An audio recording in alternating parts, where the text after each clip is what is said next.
NPP was Rama Yokono Swafans, one more than the Yan so. One more Tramusa were Bubo so many that Tosso and 9 November more, and one Musubaka Gojana Sabatron, one more Dasha swore, and we took a Piemo our NPP Amayo Konimwa, and in Trinia Kukudama, Peniabe, Dr. Mahamadou Baumia, Waka will be a affair one when young for Kennedy, or Comprako, one Susuka will be an near Brea and Yasam Ketua, after Doctor Usefri Yakoto, Wamunya to realize a quite biaswa, Wamunya, one better Franca, Yaya Demo, Yara Eric in Ketia, Wanusuta, Trobia, and Yadetia Truancasa, Wameniabre. Now, and I'm so, Ama was so for Betty Chira was shepherd, dear, and in you must our Maymore, one in 147 Amwasteka, while the Abatu Judge Ramusa wanted no 2 ways about that. One day chief family Proano, a pronan one would to be up in the room, and to our country Ghana for Nititrone NPP Amayo Quanisa Wamutiana Supem, was the one when young first of Venamwa, and Pempre Paya Caswad in any edu obiechi, Nakuma di obiechi na what din in any monyam, while the Quaquata obiechi were NPP Amayo Quanimo Padia, was in a yama Penia Bedi Dr. Mahamadou Baumia, was so opening one echo, Woshan and Shaya would draw a digua ponswa, Ababa Bwama Yokwani ye panto Tiamapa, as a dachi be a yamana Quenya Manababi Yama Penia, while my gun was see a bedroom poyesica summer, a bed na ye panty breaking the etno, a bet me a bum ama NPP Amayo Kwana, when young first of Venamos to catch Remusa Noa, and the Dr. Mahamadou Baumia and Numu, and watch us a walk and saint to know, na and no just a wama can what I will be, was one time will be a social nipa what do one would not a one pipi Amayo Kwanuma was Simuamuna, a cuckoo damn near nitre, a quite be a swab be up one home day a wamayo Kwanumi yepa, and notice a emperor Bubo Sume, Neda a tosso and 90 Koduna Quatraba, a true he near Sia Quatraba and Poquabani say, Dr. Mahamadou Baumia wano, what time chin went to me and Nikunino before for Echo Kunima, was sitting in a NPP Amayo Quanimagro, and to a baby biano, one when young first of Venamos the Kawaya Crado, as so about Taiwan Yakunechi, and so one not tree and in Akumanada, and a Vimpino and ya Jonunai Abatuano, and one and your washer so said be a breaking the etno, a bet me a bemusuning Ramuno, was one of the one Yanaka a true here Sia Hireno, Niadana Koma Sonia Yawa no choice, Dr. Mahamadou Baumia Ganama Penia Bediachire, a brand swaka Kokromotipa way, one woman and Casa Emano. We them support about me. Yeah, we are not winning. We all come back together and work and build the needed coalition and make sure that the most important factor 2024. And yeah, internal game we are growing here. You will be audition. One man you be play setting key vital role in lifting the MPP, in sustaining the strength of the MPP, and making sure the MPP progresses. Until Sanya Manadi, OBI would be to Ghana Hano, NDC MPP, and this a conservative label. Our more proper data, you can't lie. And that is why you work as a team. We are Kaboma. They derive the needed results about organization. Into Abane Ekon. Adi Amen Pay Kasa, Tia Ukasetia, Oma Banubi, where you're a caliber of people that almost will do amaze. Obia on the strength. Obia in Pakasi. Look at MPP. Even Ghana, we are blessed. Look at NDC. We are blessed. Great people from NDC, from MPP. I thought that individual Nancy Training to Queen Yana Tindiano. And I'm young man. Media Pabaumia. That's my choice. I got to Abania missing one or the neck. Tinyango Pankasebia, Honorable Kenjapan and Baba. And that's Honorable Alanchemati and Nasa. We all come together and work. Ahenkan FM. We all come together and work. Yenina yebebom ni aye jumama NPP Amayo Kwanebusia. Ani aye waswafwa abedi echira wa shepherd ani enyuma suo wani monyamfo Steven Amwa steka ene ani ekotie ye no ya transam no so ewa ensem fufuro mu a ani abusumi esimu ade ba kwa agent na ha power man mu ya report bi abenifo kire mu se ekopie mu wa mampani asoye no akabre ne kitikiti bonga bi na chesemfishi amienu ntemu nie na report ni mu nsam na tesawo kenkan ya kositire ha wani akwa ne nsa ahye report na se aye professor Kwabna Frempon Boate enka ne waswafo ne wo hwe nsa se abode mu nyansa pene wotutu ye nyina wono na hwe so nesi na bam eda ne sreso a enya sem ketewa galamse sesem nyina no waka ho bie ane wo pani atwena se efiri se wo firi abangwa mani mpo bere no wo abangwa mu sa galamse ne ye ko ade achi ne yetiem ane yetu galamse ase ne yetu galamse ase a na pani mu kire mu se sa galamse no ye panifo bia wo mu di yani mu oman mu no wo mu ka ho bie ti akwese adua batabo ho ni twa eye twa na ye papa panti galamse ko ye timi ni nkunim nyina panifo bi wo oman mu a wo mu ka ho bie ane nkrata ni mu sam wo bubo ya bubo di ya hodo ene so ba monten so panifo gusu a wo mu edefemu na nkrata ne ba monten so no ane ne professor Kwabena Frimpong Boate afene wonu ansa tu na nimu to din sama hodo atudwa ensema waka ye ne Kasiebo a wodo ya bubo so bia na foforo wode aba no wachire mu se ebre bi ba ye kwan na tse galamse kwaso no na eye asefem wo mu ntimi tu ase na ni tu ase na kwakoye de enu nti wo mu tena ase na wo mu hyehyɛ foforo bi na wo mu de ba ye ana nu edi eda so eye community mining enu na tse kwaso na wase community mining no ni ekoba ye ni galamse no ekoda nso nyina ne se wo mu anu wo mu ye community mining no ani aso ye na nkaso na ebo wo mu ka yadi wo mu ko suku dem ko tena ase ese wo mu konko sunya de wo mu ko suya kwan ye betimi afaso etu eye fom agudie kwan paso an wo mu kokko suya nti sankrofo no na wo mu hye aban ase ana tse aban na timi tutu niama mo wo mu ye bibi na ekwayi a ani aban ne etimi etia wo mu ye pa wase ni nyina ne ye galamse ni bio ento ni nyina ye tufom agudie enso community mine na kwese enhyehye ya aban ensa ehyase eka ho bie eno na ma ne edanso na galamse no susu de wase ano no wani pa no wanu awo kwaje license emaye no wanu ade ne pe wakwa akotu galamse wanu so wo mfa kwa pa bisu nkwa akotu galamse be ko wiase no na yensa si ni yensuo an wasa ni wo wase ni nyina wo mu hwedi na ne wo mu de community mine ne ebaye se ne be betimi aboa na wo mu tu galamse yi bia wo mu ni sika a concession nsase wo be ko akoto bie no na ko omdo mu akokodom community mining ensa community mining ne dia aban na de ni sika kwa akoto asase no enti wo ko eye botem bia ne wo ko akoto asase no wo wanu amama okwan esa haimu tu galamse ehun hyehyɛ nyina no wo de egu apon so hyehyɛ ye no wose wo mu nyina atimi di so wose sa hyehyɛ kura minerals commission wo mu atituma na no eboa potem awodo a na tse ka hu bie ema de hye wo mu potem awodo a na sa community mining yi ekoso no wo mu so wo mu etwa wo mu wo kyerɛ sika na wo mu nya no na enso etisa galamse de no so wo mu no na wo mu nam emra kwan so wo mu tu galamse ni tie no na wo bia eho eto no ye di omu ko checho mo se de besi aye ni nyina nti alternative livelihood no so no ba yie wo ye alternative livelihood na o so ye ni yie na nipa no a wo ka se won ko ho no obenye sika se nu galamse de no kra e be be na kakra no je se wetima ka se wajai community man no enkofo anti ase community man no na de chere se yo bia na obenye sika akoto concession nti minas community wo bia na for block at area o mo de mo sa tuso ene ene o mo hye se nka bia o de mo sa tuso no yenye na wa wu ni sika no apeso mine no ye register o mo nyina ko ye mine no ho sustainably na community no bia benya bia frim se e bia nsuo na mo de bayo se mo bia mbeso mo de bo bia se e be se sisi asase ni nyina no na obi anya bia frim ye se dipo ba ko okoyi concession na je se ko se no wo ye san so a you can control them and them how to mine sustainably. That was the concept. Yes, I idea that if you go sasa so na yetuam na nsuo ko gum na ye jaho ako there be Ahenkan FM. Abusiani, aye Professor Kwabena Frimpong Boate, former Minister for Environment, Science, Technology and Innovation. Na enwechi anwadi tuja woche mu se, wanu bra no wa aban mu a wati abangwa mu a wa hye atoto yensase wo sensem no. Galamse no wati di ni kura na ni buofo wanu wanka galamse ni bida. Ebre bia waka illegal mining fisa wamu anu wo mutu no. Wamu mfamra kwan so ana etu galamse no. Wamu nkita nkrata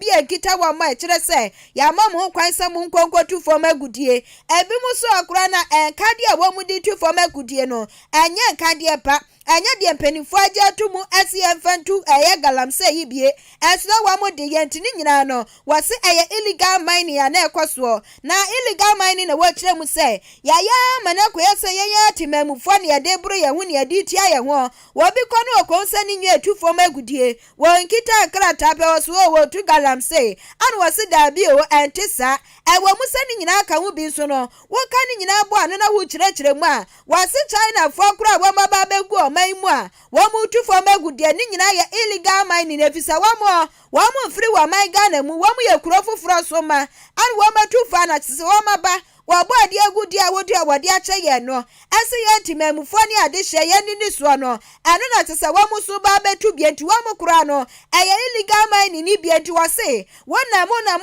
na ko husa China ni bro ni kokko fita na ni ketenkete wajina asase bisu ni wo tu fo magudi a wase mfa woni ne nkrata se mekita no illegal mining na wase emra no enso etimini di ye pa Professor Frepon Boateng atu asem yiso adbi eka ho bini wo ha me ko bini money side obi wo ha wo siesie ho odua kube odua be odua ne nyina siesie ho kama no sa no o ye small scale miner galamsey chese galamsey ye illegal mining memu na galamsey no ye obi a wo ye illegal mining obi a only license na o wa kwa mining otutu assassin so no ja ho. Let me tell you, we define illegality. I don't use the term galamsey but illegality na ye kan galamsey so there even akasian for kwa so bit my illegal mining e be there him say obetutu only license na ko ye mining no obetutu assassin no na won kata so and now say obe mining a ben river no and now say wako jensuo no no tututu aye mining wo and now say obe mining wo akire nemo sufie no pia bego river no na dekọ obe so heavy metal, dangerous metal, foreigners are one year small scale mining illegal. So who say Chinese be or baby it is illegal. Ahenkan FM enti abusia se watio won say Chinese ni bro ni fita kokọ na ni ketenketin jina baby ne wo tu illegal wo tu for magudie bia Professor Frempong Boateng kwabena kanidin wo kire mu se illegal mining abusia yanyina semi so na yento aboafo enkra na wapomuden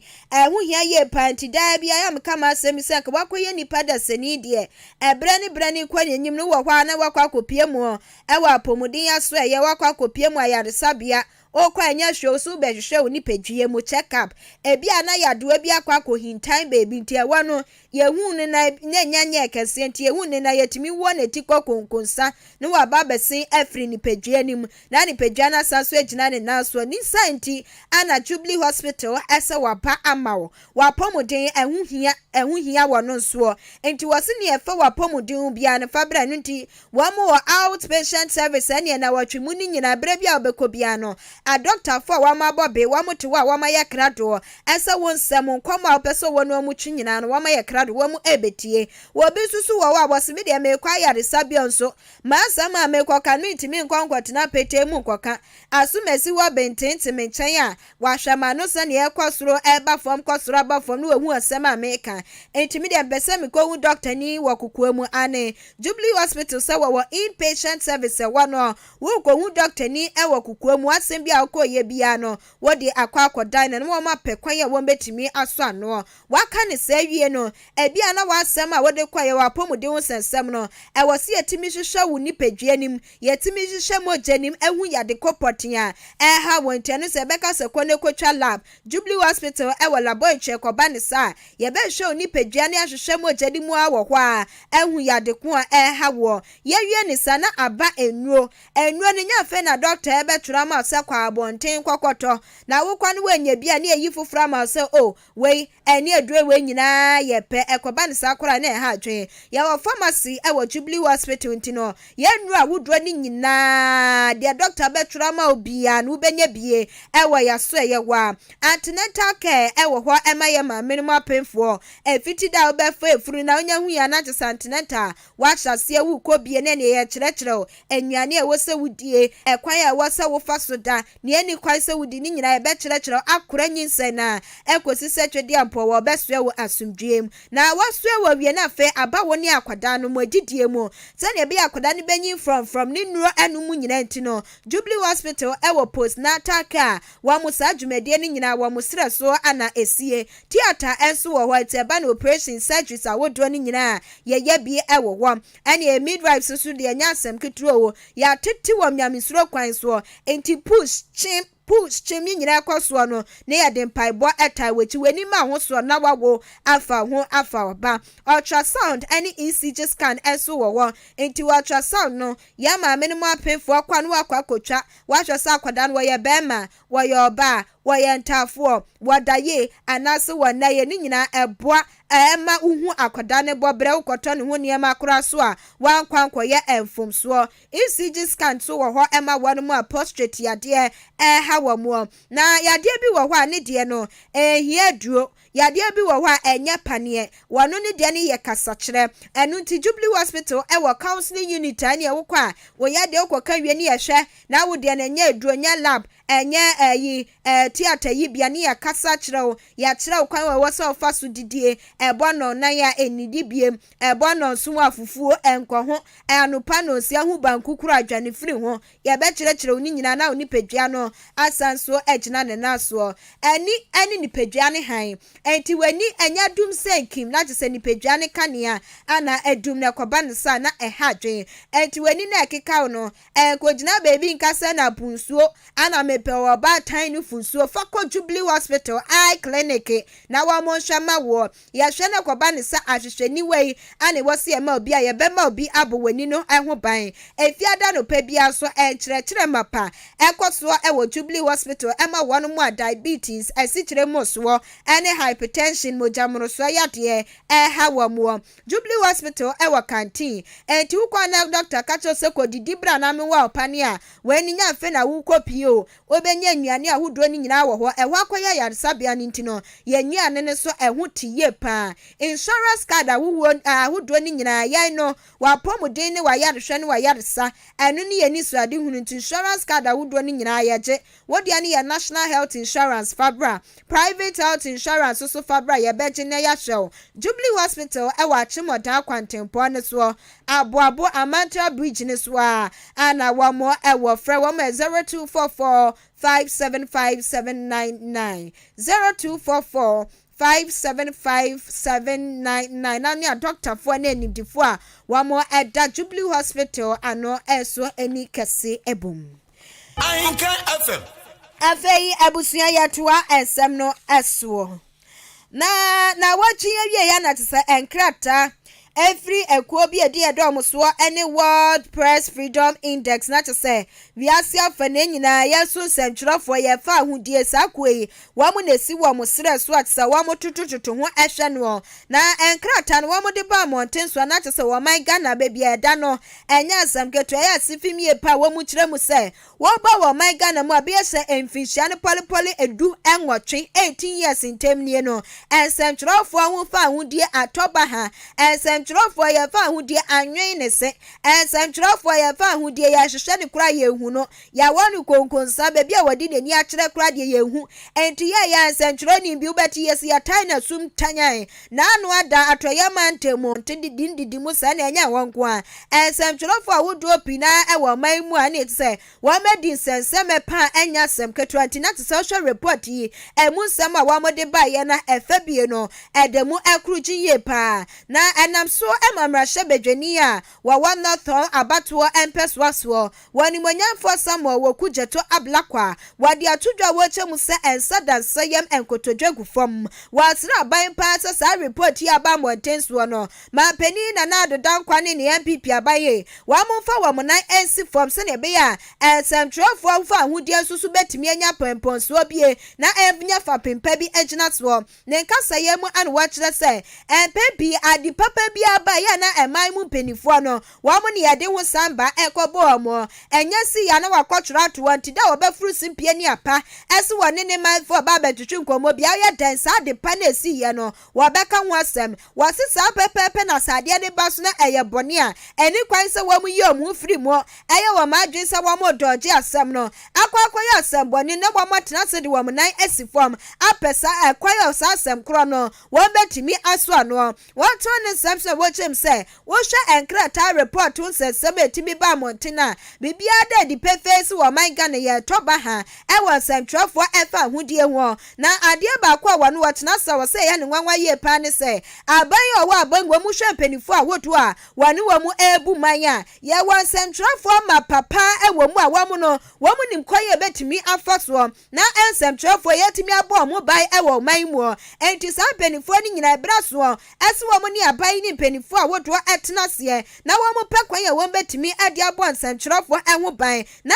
afesu ni ye fa hudie ni adwuma a wodura ye di wo man ni mu no etimi esi pina sita woni monyamfo Samuel Okujeto Ablakwa e kire mu sa report e ba mountain so no enya ahogro enya ahofama so wo se wo man yi yatena se ne ye ka yeto adwom wo se wo se etimi esori waka na ensemtrofo fa hudie yetimi Simon gina ne dadamu egina ne naso na boa ema man yi etu empon. Well, not too long ago, we were ranked the best in Africa when it comes to press freedom. And we have been celebrated. Many countries have been asked to emulate our example. So if in recent years we see that there is a decline, we must all be worried. This is a matter that the government must take ultimate responsibility. That has always been the case. Other presidents have been in charge. If we do well, they take credit. They themselves are in a hurry to put it in their major speeches and to take all the plaudits that come with it. They bask in it. The same way, when it's negative, there has to be a very sincere attitude that takes responsibility and that puts steps in place, most importantly, to remedy the situation. If you do the analysis over the period, clearly this is the worst performance in 18 years. Since 2005, we have not scored this level. 62, we've slipped more than 30 places. We are doing worse than countries that used to look up to us not too long ago.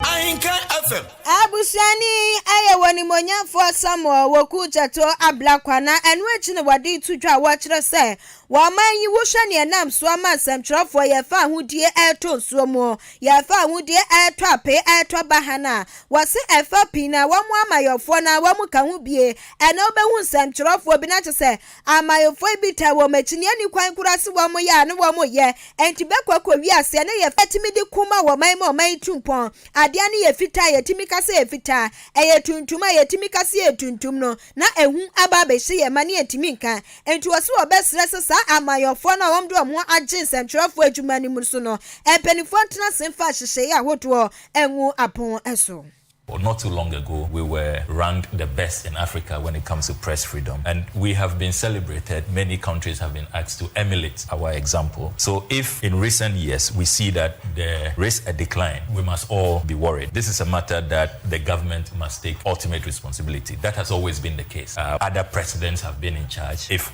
we do well, they take credit. They themselves are in a hurry to put it in their major speeches and to take all the plaudits that come with it. They bask in it. The same way, when it's negative, there has to be a very sincere attitude that takes responsibility and that puts steps in place, most importantly, to remedy the situation. If you do the analysis over the period, clearly this is the worst performance in 18 years. Since 2005, we have not scored this level. 62, we've slipped more than 30 places. We are doing worse than countries that used to look up to us not too long ago. Ahenkan FM.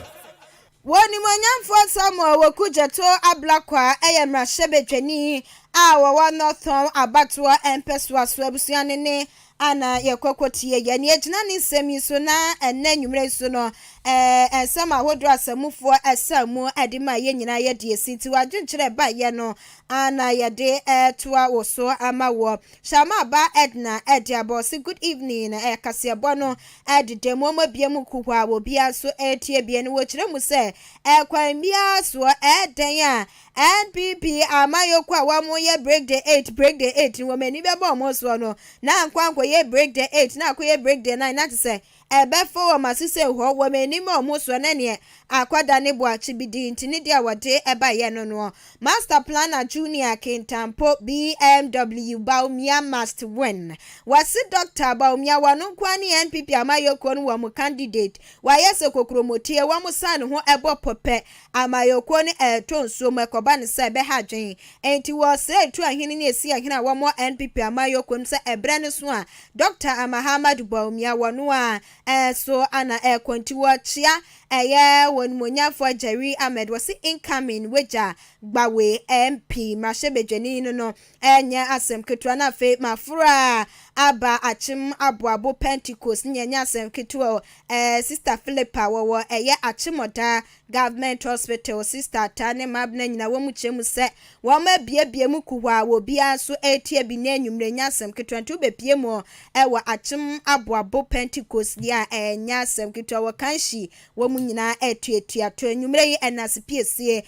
ko ma mu nyina abusua aha ane edi sie mi producer wotena afidie na chie echinchim na fruma ema me eye Bernard Mauli Billy Man eso anademi ko Facebook and YouTube onu kro ya eye technician on duty na chese ne anwumre wo pe mu na kasa aboafo akaye nyina so enasipiesie enko ema wo mo me so ameje penie ebekin kan kase ne midin ene mame ekwia Janewa Kasiebo nesi yesi hachia mupi yama